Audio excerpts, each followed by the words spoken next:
Hello again, YouTube. It's Josh coming back at you. How you been doing? I know it's just been about a day. I guess. Yeah, I uploaded those videos yesterday instead of Monday. So, it's just been about a day. But I wanted to come back at you with part 1 of the finale of the Pipes Your Friends Not Tools series.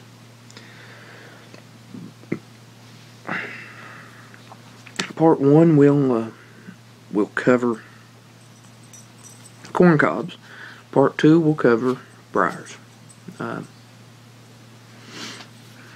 And just a quick I guess preface would be that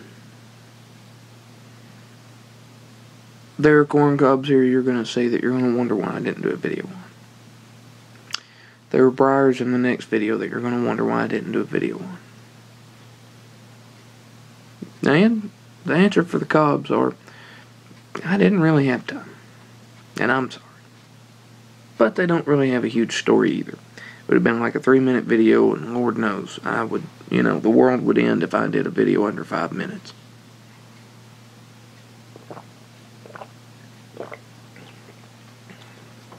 I have to excuse me, I was getting a little parched. I'm having some juice this morning. Some orange peach mango. Wonderful stuff. Anyway, so without any further hubbub and to-do and whatnot, we'll start with this one. This is my Pony Express. Nice little pipe. I got it, golly, maybe about 1.5 years ago.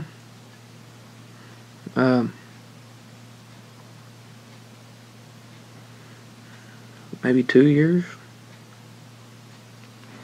But I don't really remember. But I just wanted a smaller pipe that really I could,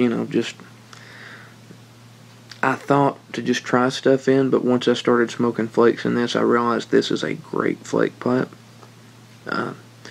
Just for when you don't have like 1.5 hours, 2 hours, which I don't always have 1.5 hours, 2 hours to smoke my flakes like I like to. I also have the Lady Godiva, the Naked Eaten, and it's actually,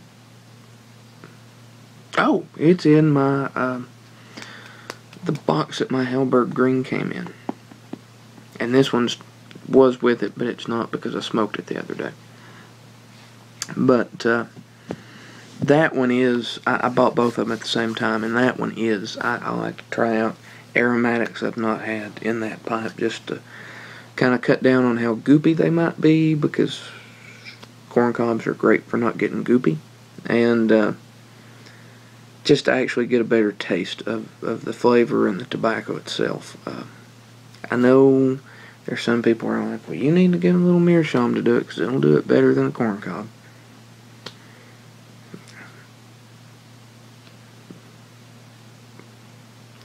$2.50 versus like 60 for a little tiny tasting meerschaum. I don't have a lot of money and I'm cheap anyway. Not gonna do it. Anyway, it's just a joke. My next 2 pipes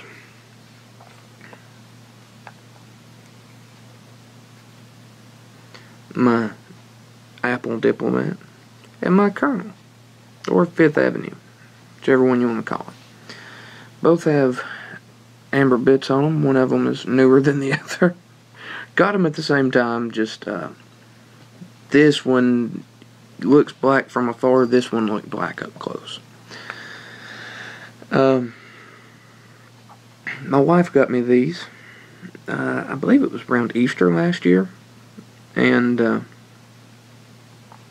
You've seen this one. I'm pretty sure you've seen this one. You may not have seen this one. This one's one that I kind of like to grab, like if I've been smoking briars all day, I'm just going to be sitting out on the porch or something, just kind of relaxing. I'll grab this pipe because it just, there's just something about it that's extremely relaxing for a corn cob. Because, I mean, I love my corn cobs. If I smoke cobs all day, I'll grab a briar at the end of the day. If I smoke briars all day, I'll grab a cob at the end of the day. That's, I love them both. But they don't really have a phenomenal story, other than you can tell this one's been smoked much more than this one. They both look much whiter than this. But they didn't look that yellow. And I mean, like I said, my wife got them for me. It was completely unexpected, very much appreciated, and I love them, and they're very special to me. But, just not a, oh, I smoked, Orlick for the first time in this pipe and loved it, and,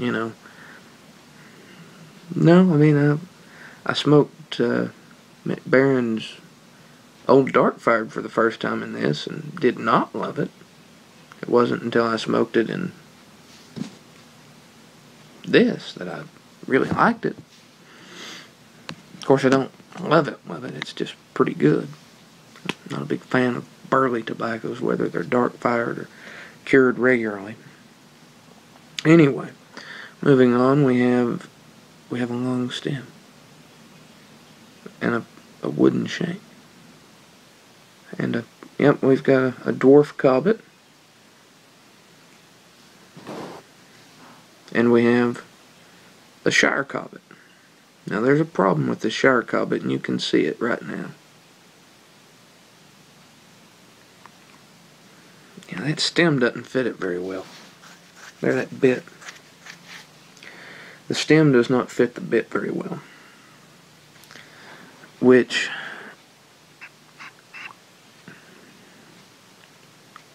I need to clean this pipe a little bit. Which actually causes the tobacco not to get appropriate airflow in there, and it doesn't burn right. It just it's and that's how it goes. That's not good for the pipe, regardless of whether or not it's corn cob or not. But I love this egg shape, so I'm gonna try to get me a regular bit that fits, because I'll show you with this one. Still way too loose. It's almost like the shank was drilled out too much, because none of my bent bits fit it. None of my bits, period, like this one.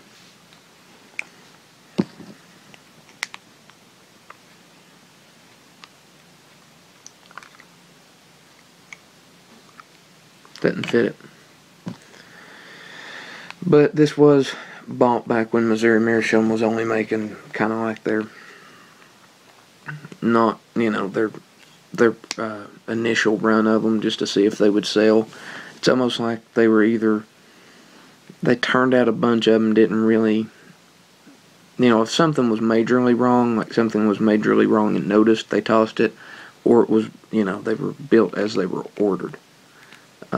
Now this one, however, you've seen me smoke it, and it's a phenomenal smoker, which I hate the size of the Morgan, but when it's offered like this, I love it. It's a very, very nice English pipe for me. I also like taking the stem off and putting it on this pipe. It smokes really well. And because the reason I say that they may just have not really been really big on the whole quality control thing with that run is you can see there's something like humped up there, and you can see how glossy that is.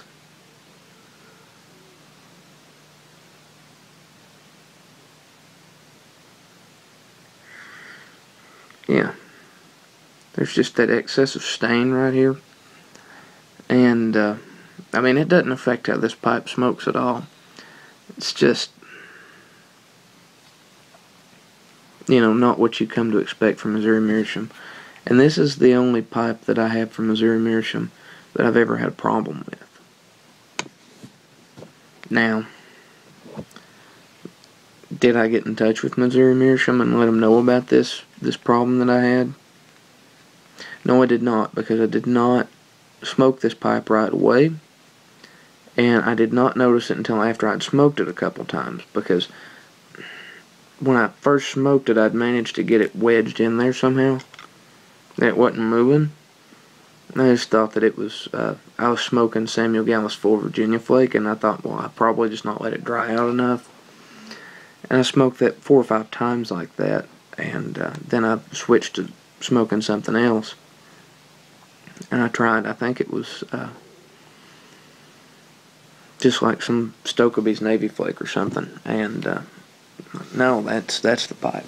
So by the time that I'd actually figured out that it was a pipe and not the tobacco I was smoking, it was a little bit too late for me to contact Missouri Meerschaum about that. Had I known that was a problem to begin with, I would have.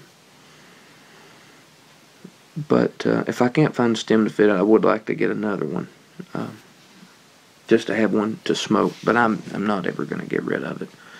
I mean, it's just, my wife knows how much I love this shape, and that's why she got it for me, because they don't make them anymore.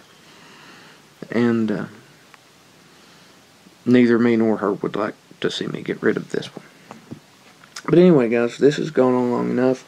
It will be a much shorter part 2, and I really hope you've enjoyed part one of the conclusion. And I'll see you here in a minute.